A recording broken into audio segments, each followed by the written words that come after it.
नमस्कार। प्रारब्ध पर आप सभी का स्वागत है। मैं अवनीश, हमारे साथ हैं आज पुष्कर अवस्थी सर। आइए सबसे पहले स्वागत कर लेते हैं पुष्कर जी का। पुष्कर जी, बहुत बहुत स्वागत है आपका। नमस्कार। राम राम भैया, राम राम जी दर्शकों, प्रधानमंत्री नरेंद्र मोदी की 2 दिवसीय रूस यात्रा वो संपन्न हुई, और न सिर्फ संपन्न हुई बल्कि 2 दिन के दौरे के बाद प्रधानमंत्री ऑस्ट्रिया भी पहुंचे। ऑस्ट्रिया के वियना में उनका भव्य स्वागत हुआ। जरा एक फैक्ट आपको बता दें, ये 4 दशकों के बाद किसी भारतीय प्रधानमंत्री का वियना यानी ऑस्ट्रिया दौरा है। इससे पहले 41 साल पहले श्रीमती इंदिरा गांधी गई थी, और उससे भी पहले पंडित जवाहरलाल नेहरू, जो भारत के पहले प्रधानमंत्री, वो भी ऑस्ट्रिया जा चुके हैं। इंदिरा गांधी के बाद ये लगभग 41 साल के बाद कोई भारतीय प्रधानमंत्री ऑस्ट्रिया पहुंचा है। उस पर भी हम बात करेंगे, लेकिन जरा उससे पहले देखें कि रूस में जो 2 दिन रहे प्रधानमंत्री, उसमें हासिल क्या हुआ। 9 एग्रीमेंट हुए, एमओयूज हुए, और यह भी तय हुआ कि 2030 तक ट्रेड को $100 बिलियन तक पहुंचाया जाएगा। बहुत सारे समझौते हुए, वो सारे समझौते आपको समाचार पत्रों में मिल जाएंगे। प्रधानमंत्री का 2 दिन का दौरा था। ये केवल दूसरे दिन की सारी उपलब्धि है। पहले दिन क्या मिला, तो पहले दिन केवल फोटो खिंचाई हुई, जेस्चरिंग हुई, मोदी को घर में खाना खिलाया पुतिन ने, ये सारी चीजें हुई। सबसे बड़ा सिविल अवार्ड भी दे दिया पुतिन ने। ये सब पुतिन क्यों कर रहे हैं, और सबसे अहम बात यह है कि जब युद्ध में रत है रूस, और पूरा यूरोप और पूरा पश्चिम रूस को अलग थलग करने की कवायद में लगा हुआ है, ऐसे समय पर प्रधानमंत्री नरेंद्र मोदी जो तीसरी बार अपनी सरकार लेके वापस आए हैं, वो रूस क्यों जाते हैं, रूस जाने की क्या वजह है। इन सारी चीजों पर जियोपॉलिटिकल एक्सपर्ट हमारे पुष्करदा सर, ये बताइए, 2 दिन का दौरा था। पहले दिन फोटो खिंचाई, दूसरे दिन हाईएस्ट सिविलियन अवार्ड भी ले लिया मोदी जी ने, उसके बाद तमाम काम धाम भी कर लिया, क्योंकि वो जाते हैं काम तो करते ही हैं।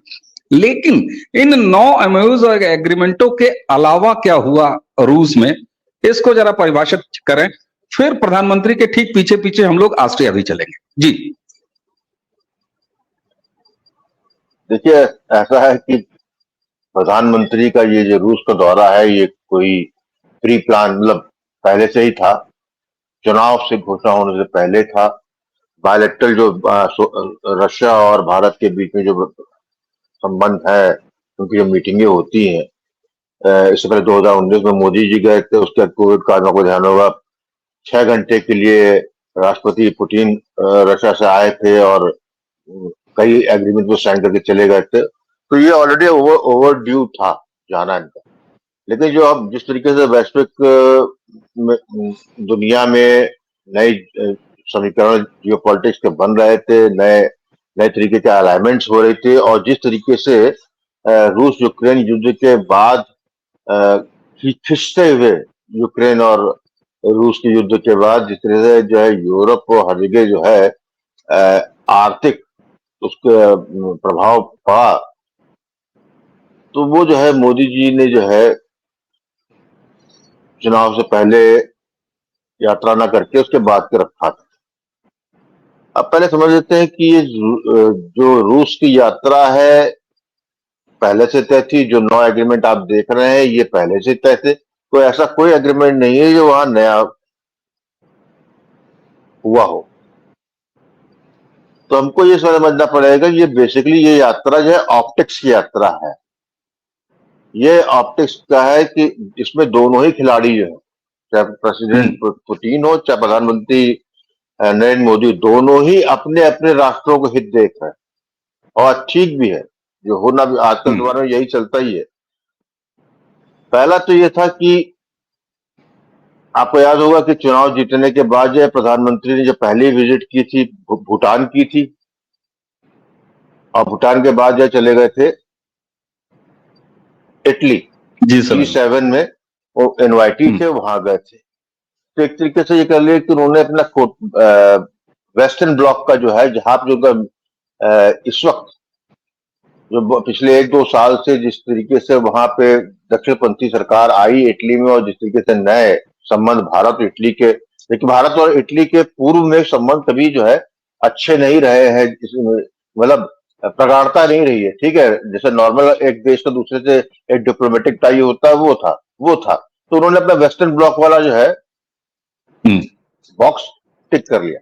अब गए हैं रूस, और रूस बेसिकली प्रधानमंत्री जब गए हैं तो डंके की चोट पे गए हैं। इससे पहले जो है आ रहा था कि जो है भारत को दौरा करना चाहिए कि नहीं करना चाहिए, लेकिन जो है और निश्चित रूप से जो है बैकडोर चैनल से, डिप्लोमेटिक चैनल पे जो है इस चीज का जो है दबाव भी था। लेकिन जब हो गया कि नहीं मानेंगे और जाएंगे, तो गए तो धूमधाम से गए। तो पहला तो उनको जो है एक तरीके से ये कह सकते हैं कि वेस्टर्न पावर्स या डीप स्टेट या अमेरिका जिसको कह लीजिए, कोलैबोरेशन जो आपका इंटरनेशनल एक लेफ्ट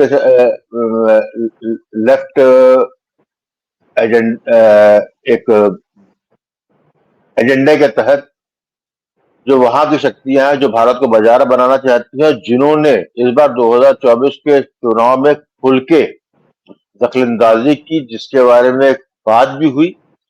तो एक तरीके से कह सकता है कि उन्होंने जितना जो कुछ जो करना था भारत को कमजोर करने के लिए, प्रधानमंत्री नरेंद्र मोदी को फिर से प्रधानमंत्री बनने से रोकने के लिए, या उन्हें एक कमजोर प्रधानमंत्री के रूप में सामने करने की जितनी वो कोशिश और मेहनत कर सकते थे उन्होंने की। तो ये जो भारत का रूस का दौरा है, ये बेसिकली उन शक्तियों को, उन लोगों को एक मैसेजिंग है कि जो तुमने करना था वो कर लिया, अब जो करना है वो हम करें। पहली बात ये है। दूसरी बात है, इसका मतलब ये है कि भारत से स्टेटस वाइज देखिए आप कि जब वहां प्रधानमंत्री मोदी पहुंचे हैं तो उनको डिप्टी प्रीमियर व्यवस्था ने उनको जो है रिसीव किया, और वो सबसे पावरफुल शख्सियत में से हैं। और जब चीन के राष्ट्रपति वहां गए थे रूस, तो भी प्रोटोकॉल तक उन्होंने ही प्रेसिडेंट शी को रिसीव किया था। तो इसके मतलब जो रूस ने भारत के प्रधानमंत्री मोदी को और चीनी राष्ट्रपति शी को प्रोटोकॉल वाइज समकक्ष खड़ा कर दिया।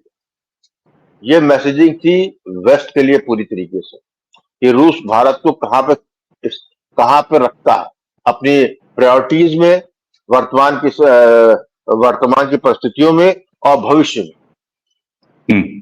फिर उसके बाद जिस तरीके से राष्ट्रपति पुतिन ने जो है उनका इस्तकबाल किया, उनको लेकर घूमे, और उसके बाद एक जो स्टेट डिनर की जगह जो प्राइवेट डिनर दिया, एक्चुअली में डिप्लोमेसी इसमें कूटनीति में यही सब चीजें संदेश होते हैं। यही सब जो आप किस तरीके से आप किसी को रिसीव कर रहे हैं, किसको क्या प्रायोरिटी दे रहे हैं, वो मैसेजिंग के लिए होता है पूरे अन्य लोगों के लिए। तो एक तरीके से भारत के लिए दोनों तरफ सुखद था। एक तो भारत ने जो है डंके की चोट पे रूस पे जाके रूस से समझौता किया और ये अपनी प्रतिबद्धता स्थापित की, और ये स्वीकार किया कि हमारे और रूस के संबंध जो है आज के नहीं, इसके हिस्टोरिकल सिग्निफिकेंस है और टाइम एंड टेस्टेड फ्रेंडशिप है। पहली बात तो ये।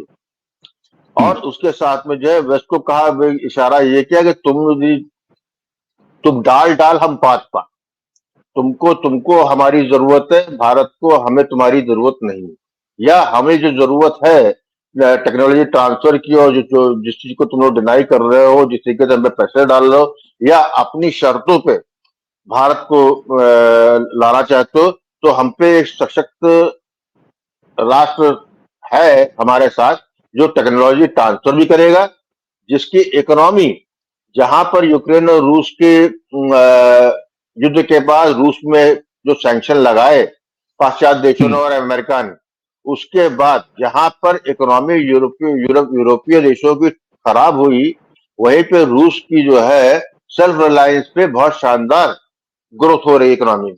तो वह एक जो है रोबस्ट इकोनॉमी के रूप में आ गया। तो अब जो है भारत को आने का मतलब ये हो गया कि भारत के लिए जो है एक तो नया मार्केट, क्योंकि वो भी जो है रूस भी चाहता है कि रूस की पूरी डिपेंडेंसी चीन पे है, जो वहां से तेल जाता है और चीन जो हाँ, तो डोमेस्टिक के लिए एक बड़ा मार्केट है। तो वो चीन को उसकी मजबूरी है, क्योंकि विश्व में कोई और है नहीं, तो चीन उसका बॉर्डर स्टेट है, और वहीं पर उसके संग डिस्प्यूट भी है सीमा को लेकर। ये जब व्लादिवोस्तोक वाला जो उनका ईस्टर्न पार्ट रशिया का है, उसको क्लेम चीन करता है, लेकिन ठीक रूस बात। ने जो है वहां पर जो है उनके चीनी इमिग्रेंट्स को मना कर दिया उस जगह पे। और इस तरीके से रूस ने अपने अपने मतलब के लिए शी के समक्ष भारत को खड़ा कर दिया। भारत ने जो है अपने मतलब के लिए अमेरिका और डीप स्टेट को बताया कि हमारे साथ रूस है, और चीन को बता दिया ये हमारी जो जो हमारा। ये जो प्रधानमंत्री मोदी ने पुतिन से बहुत क्लियर बात भी हुई है इसमें कि जब हम आपके संबंध चीन से है वो आपका विषय है, लेकिन not at the cost of India. और ये ठीक जो बात। है प्रेसिडेंट पुतिन ने उसको रिकॉग्नाइज भी किया। तो इस संदर्भ में आप देखते हैं कि पूरी ये 2 दिन की यात्रा जो है ये दुनिया को तमाशा दिखाने का है, दुनिया को संदेश देने का है, उन शक्तियों को संदेश देने का है कि जो बराबर 2024 के लोकसभा में जहां इंटरफेरेंस करते रहे, उसके बाद भी जो उनके पाले हुए पोसे हुए जो भारत में उनके एजेंट्स हैं, या भारत में उनके हितों का ख्याल रखने वाले राजनीतिक दल हैं या राजनेता हैं, उन सबको जो है एक तरीके से कहना चाहिए कि एक रेड फ्लैग कहता चाहिए, लाल झंडी दिखा दी गई है कि भारत ने अपना दिशा चुन ली है और तय कर लिया। यहाँ पर अवनीश जी एक मिनट और लूंगा। यहाँ महत्वपूर्ण ये है कि जिस पीरियड में रूस यात्रा थी वहीं उस वक्त एसओसी की भी मीटिंग चल रही। उस एसओसी मीटिंग में हाँ उसमें भारत ने जो है अपने विदेश मंत्री जयशंकर जी को भेजा। वहां से रिक्वेस्ट भी आई कि आप नहीं आ सकते हैं तो कम से कम वीडियो के थ्रू आप जो है इसमें शिरकत करें, तो भारत ने उसको मना कर दिया। वहां पर क्या बात मुख्य बात ये हुई कि वहां पे रूस ने जो मैप एसओसी का जो इशू किया, उस एसओसी में भारत की को जब दर्शाया है तो उसमें पीओके भी है, गिलगित बल्तिस्तान भी है, साथ में अक्साई चीन का वो इलाका भी है जिसको चीन कब्जा किए। तो ये बहुत बड़ी मैसेजिंग थी, बाय सिंपल एक मैप कि हम ये दौरा जो है कितने महत्वपूर्ण किस एंगल पे है। तो ये एक तरीके से एक तरफ जहां ये अमेरिका और यूरोप के लिए एक एनिग्मा है, तो वहीं पे शी के लिए भी एक चुनौती सामने आ गई है कि वो जिस तरीके से रूस को अपने अंदर लाके भारत पे एक तरफा दबाव लगाने की उसकी जो प्रयास रहा है, अपने जो उसके चीनी एजेंट भारत में है, कांग्रेस जैसे मुख्यतः वो है, तो वो भी वहीं पे काउंटर कर किया जाता है। तो ये बड़ा महत्वपूर्ण है, बेहद महत्वपूर्ण है। और आपने कहा कि शी को और चीन को संकेत दिया है रशिया ने, पुतिन ने ये नक्शे से। अरे साहब, उस मीटिंग में पाकिस्तान भी था। अब वो मुहर्रम मना रहा था, मुहर्रम का महीना चल रहा है तो वो मुहर्रम मना रहा था, क्या था। अच्छा, मैसेजिंग तमाम हुई मॉस्को से। पहले दिन तो केवल मैसेजिंग हुई, लेकिन प्रधानमंत्री हैं, काम के लिए जाने जाते हैं। अगर मैं काम गिना दूं तो काम में बायलेटरल ट्रेड, इस पर 2030 तक 100 बिलियन ले जाने की बात हुई। सबसे बेहद महत्वपूर्ण रुपया और रूबल, इन दोनों के व्यापारिक संबंधों पर डिजिटल फाइनेंशियल टूल को बढ़ावा देने का समझौता हुआ। उत्तर दक्षिण अंतरराष्ट्रीय परिवहन गलियारा, north south international transport corridor, उस पर बात हुई। एग्री प्रोडक्ट पे बात हुई, न्यूक्लियर एनर्जी पे बात हुई, इंफ्रास्ट्रक्चर डेवलपमेंट पे समझौते हुए। सिर्फ बात नहीं हुई, ये मैं एग्रीमेंट और समझौतों की बात कर रहा हूं, काम की फाइलों की बात कर रहा हूं। डिजिटल इकोनॉमी, जो वर्ल्ड लीडर जिसमें बन रहा है भारत, उस पर बात हुई। दवाओं, उन्नत चिकित्सा, इस पर एग्रीमेंट हुआ। मानवीय सहयोग में education, science, technology, culture, tourism, sports, इन सारी चीजों पर एग्रीमेंट हुए हैं, 9 से ज्यादा। उसके बाद सबसे बड़ा सिविलियन अवार्ड का वो हार भी पहन लिया। शुरुआत में मुझे, जब मैंने, ऑनेस्टली बता रहा हूं दर्शकों, मैंने देखा तो मुझे लगा पुतिन पहले ये माला पहना रहे हैं, फिर उसके बाद कोई ट्रॉफी वॉफी देंगे। बाद में मुझे पता चला कि नहीं साहब, वो हार जो है ना, वही प्रतीक चिन्ह है वहां के हाईएस्ट सिविलियन अवार्ड का। वो बड़ा कलर्ड सा लग रहा था, तो मैंने सोचा कि ये पहले हार पहना रहा है। अच्छा, आपने एक बात कही कि भारत में बैठे चीनी एजेंट, अरे साहब, प्रधानमंत्री एक तरफ रूस जाते हैं, द्विपक्षीय दौरा होता है, स्टेट विजिट पर जा रहे हैं, और पूरे इस भारत के लोकतांत्रिक रवायत को धता बताकर कांग्रेस और उसका पूरा इकोसिस्टम राहुल की मणिपुर यात्रा को सामने प्रोजेक्ट कर रहा था प्रधानमंत्री से। तो ये भी एक देखा जा सकता है। और एक चीज और सर, जो फ्रांस में हुआ, जो ब्रिटेन में हुआ, जो ईरान में हुआ, वो भारत में नहीं हुआ, ये मेरे ख्याल से सबसे बड़ी हार है। और उसके बाद पुतिन ने न सिर्फ वेस्ट को चिढ़ाया है, बल्कि यह भी बताया है कि दुनिया का सबसे मजबूत नेता, दुनिया की सबसे तेज आर्थिक रफ्तार से बढ़ने वाले देश का नेता, जो 141 करोड़ भारतवासियों को रिप्रेजेंट करता है, वो मेरे साथ है, वो मेरे साथ है। ये भी एक मैसेज हुई। अच्छा सर, अब उसके बाद प्रधानमंत्री ऑस्ट्रिया चले गए। इतना तेज जाते हैं कि एक वीडियो में हम लोगों को फॉलो करना उनको बड़ा मुश्किल पड़ जाता है। चलिए सर, मास्को से निकल के चलते हैं वियना। सर ये बताइए, पंडित नेहरू गए और वियना जब मेरे दिमाग में आया, कल मेरी आपसे जब बात हो रही थी, तो मैं बार बार वियना और ऑस्ट्रिया को लेके सोच रहा था, मुझे याद नहीं आ रहा था। फिर मुझे आपने ही जिक्र किया कि वहां से नेताजी सुभाष चंद्र बोस जी का एक कनेक्शन है, मैं उस पर आऊंगा। नेहरू जी क्या करने गए, इस पर सवाल नहीं उठाता हूं। इंदिरा जी गए उसके 41 साल बाद, नरेंद्र मोदी गए हैं। हालांकि वियना पे जाके द्विपक्षीय संबंधों पर बात होगी और कहा जा रहा है बड़ा भव्य स्वागत वहां भी हुआ है, और स्वागत के बाद बहुत सारे काम तो वो कर ही लेते हैं। लेकिन ऐसा क्या है जो फाइलों में कभी नहीं आएगा, लेकिन ऑस्ट्रिया पहुंचे हैं, वियना पहुंचे हैं नरेंद्र मोदी, जो वो करके आएंगे। नेहरू जी, इंदिरा जी के बाद मोदी क्या करने गए हैं ऑस्ट्रिया सर? देखिए, ऐसा है कि आज के बदलते हुए युग में जो विप्लव काल का पीरियड है, जहां नए अलाइनमेंट्स हो रहे हैं, नए वर्ल्ड ऑर्डर की प्रक्रिया चालू है, अभी उसके इफेक्ट जो है पूरे भी आए भी नहीं है। आप साल 1.5 साल में और इसके इफेक्ट देखेंगे। अभी तो आपका जो है यूरोप में चरमराहट आई है। इंग्लैंड जो है निकल चुका है इस्लामीकरण के रास्ते पे। फ्रांस जो है अपना जो है लेफ्ट इस्लामिक गठबंधन के तहत जलने की प्रक्रिया में शुरू हो गया है। तो ऐसे हालात में कोई भी भारत ऐसा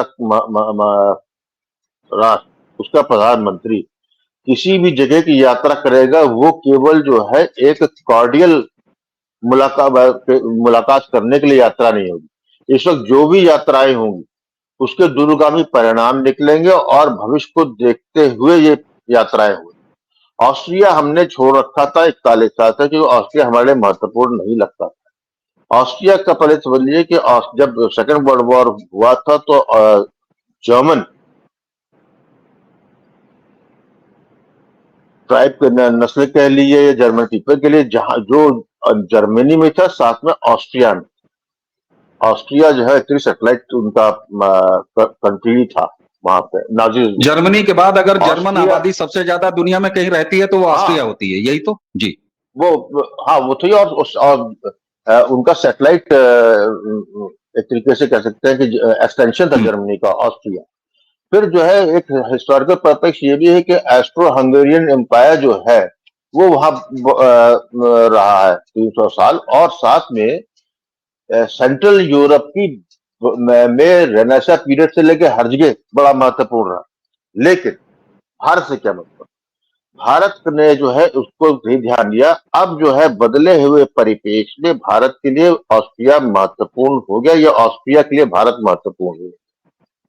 वो इस तरीके से हुआ है कि ऑस्ट्रिया की राजधानी वियना से भारत का संबंध जो है भारत की स्वतंत्रता से पहले से। वियना जो है जब भी सुभाष चंद्र बोस जो है रूस के सहारे इंग्लैंड से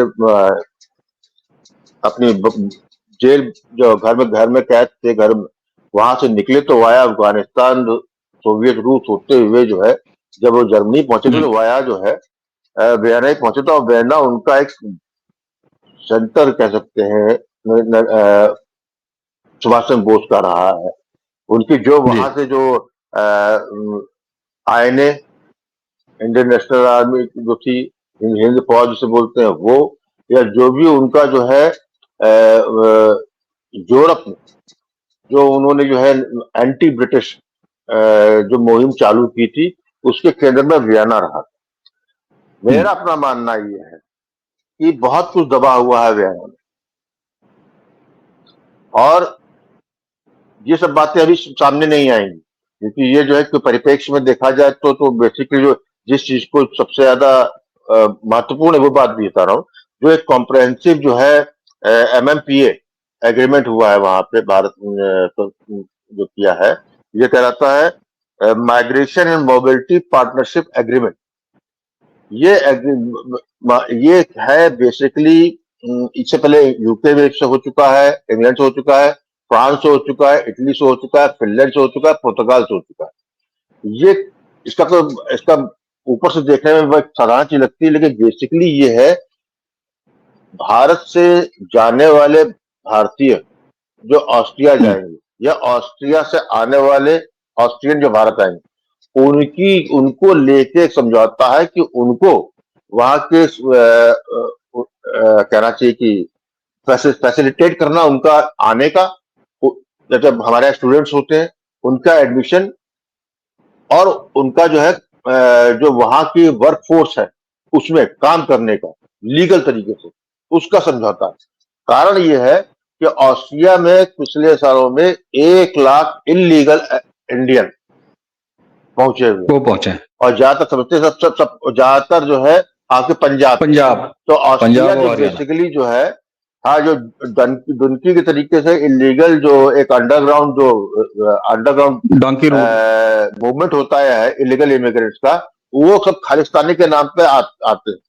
ये चीज मैं जब ऑस्ट्रिया गया था 2015 में, तब मैंने देखा था। तो इससे पहले मुझको भी आइडिया नहीं था कि ऑस्ट्रिया में कोई भारतीय पॉपुलेशन होगी या कोई सरदार जी दिखेंगे। मैंने वहां पर जो है सड़क पे लेटे हुए और अखबार बेचते हुए देखे, तो समझ में नहीं आया था। तब मुझे थोड़ा वहां से लोकल लोगों से पूछा था, पता लगा था ये सब 90 के दशक के आए हुए। तो एक खेप और पहुंची, यदि ये एग्रीमेंट होता है तो हमारे यहाँ से यदि कोई वांछित व्यक्ति वहां गया चला जाता है तो इंडिया उनको आधार कर सकती है और वो ऑस्ट्रिया फिर असाइलम नहीं देगी। तो ये जो पूरा जो है ये आपका सिस्टम, ये इसका मतलब ये है कि ये और हालात खराब होते हुए आप देख रहे। ऑस्ट्रिया भी जो क्या है, ऑस्ट्रिया का यूरोप की क्योंकि इकोनॉमी चरमरा रही है, तो ऑस्ट्रिया जो है, भारत जो है बनने वाला है food basket for the friendly nation. तो ऑस्ट्रिया का भी जो है हित इसी में है कि अपने जो पूर्ति कहीं और से होनी थी वो बाधित होनी है। एक्चुअली में हर आदमी जान रहा है कि अगले 2 साल में क्या हो सकता है, क्या खा। तो एवरीबॉडी एक होता है डूम्सडे के लिए प्रिपेयर रहना कि कल आपातकाल आएगा, उसके लिए हमको जो है आज से कुछ तैयारी करके रखनी है। तो ये ऑस्ट्रिया की यात्रा इसलिए महत्वपूर्ण है कि भारत ने सेंट्रल यूरोप में जहां अपने को इटली के संग जोड़ा है, फ्रांस से उसका है धरातल पर अच्छा है, वहीं पे उसने नया दोस्त चुना है, नया साथी चुना है, जो उसको लगता है कि वो उसकी ज्योग्राफिकल पोजीशन ऐसी है जो कि रूस से भी उसका संबंध ठीक है और वो पूरी तरीके से जो है लेफ्ट के हाथ में गया भी नहीं। क्योंकि जर्मनी में जो है भारत के संबंध जर्मनी के ऑल टाइम लो पे चल रहे हैं इस वक्त, क्योंकि जर्मन जो है टोटली पपेट है यूएसए का, और ऑस्ट्रिया जो है वो जो है एक कह सकते हैं अभी तक कुछ छाया से मुक्त वाला काम, अभी तक कुछ छाया से मुक्त है। और यहाँ पर जी और यहीं पर जो है वो बात आ जाती है कि साहब अगर जर्मन से हमारे संबंध ठीक नहीं है तो हम तुमको इग्नोर नहीं करेंगे, तुम्हारी नेशनलिटी को इग्नोर नहीं करेंगे, तुम्हारी सांस्कृतिक पहचान को इग्नोर नहीं करेंगे, लेकिन हम तुमको ऑस्ट्रिया से जाके पकड़ लेंगे और तुम ऐसे ही ताकते रह जाओगे। क्यों? क्योंकि तुम वो नहीं हो जो तुम्हें कायदे से होना चाहिए। होने को तो फ्रांस भी वो नहीं है। मजे की बात यह है कि इस पर एक अलग बात करेंगे। दर्शकों, आप इस वीडियो के अंत में अगर मैं आपसे ये कहूं कि प्रधानमंत्री नरेंद्र मोदी का जियो पॉलिटिकल स्थितियों में क्या हैसियत बन चुकी है, कहने को पुष्कर, आपने तमाम चीजें बताई। इसके बड़े छोटे छोटे और बहुत बड़े बड़े मतलब होते हैं। जो सामने बहुत छोटा दिखाई देता है उसके अंतर संबंध जो है वो बहुत बड़े निकल के आते हैं। यहां पर औपचारिक बैठक नहीं, अनौपचारिक मीटिंग के दौरान ही पुतिन से नरेंद्र मोदी जब चाय पी रहे थे, उनके घर में जब खाना खा रहे थे, तो उन्होंने कहा कि भाई साहब ऐसा है कि हमारे इंडियन जो आपकी फौज में लड़ रहे हैं उनको इंडिया वापस जाना है, ये काम जरा डन कर दीजिए। और पुतिन मान गए कि हाँ साहब ठीक है, ओके, अगर आप को भारतीय वापस चाहिए तो आप ले जाइए। तो यहां पर नरेंद्र मोदी की वो मानवीय चेहरा दिखाई देता है, अपने नागरिकों के प्रति वो कृतज्ञ भाव का वो एज ए गार्जियन दिखाई देता है कि अगर हमारे लोग बिना मतलब कहीं लड़ रहे हैं। गॉन द डे सर, जब हम ब्रिटिश इंडिया के लिए इधर उधर लड़ा करते थे और जहां हो वहां हमें कटने और मरने के लिए फेंक दिया जाता था। तो इस लिहाज से एक तरफ जहां भारत का विपक्ष विदेशी और चीनी एजेंट बन के भारत में घूम रहा है, वहीं पर प्रधानमंत्री मास्को की यात्रा में कूटनीतिक संदेश देने के साथ ही साथ बहुत सारा भारत के लिए हासिल करने के बाद ऑस्ट्रिया पहुंच जाते हैं। ऑस्ट्रिया से क्या संकेत हैं? हालांकि मेरा मन था कि मैं आपको ऑस्ट्रिया और सुभाष बाबू से जुड़े हुए तमाम जो मामले हैं उनमें उन पर भी छेड़ूं, लेकिन मैं इस पर अलग छेड़ूंगा। वो पूरे एक अलग वीडियो का मामला है, हम उस पर जरूर बात करेंगे, क्योंकि तीसरे टर्म में नरेंद्र मोदी अगर काम करेंगे तो बहुत कुछ दाम भी लेने के मूड में दिखाई दे रहा है। दर्शकों, तो ये था हमारे जियोपॉलिटिकल एक्सपर्ट पुष्कर अवस्थी जी के साथ प्रधानमंत्री नरेंद्र मोदी की रूस और उसके बाद ऑस्ट्रिया यात्रा पर एक चर्चा। उम्मीद है आप सभी को पसंद आई होगी। इसी के साथ आज की चर्चा समाप्त करने की आज्ञा दीजिए। हमें और पुष्करदा दोनों की तरफ से आप सभी को प्रणाम, नमस्कार।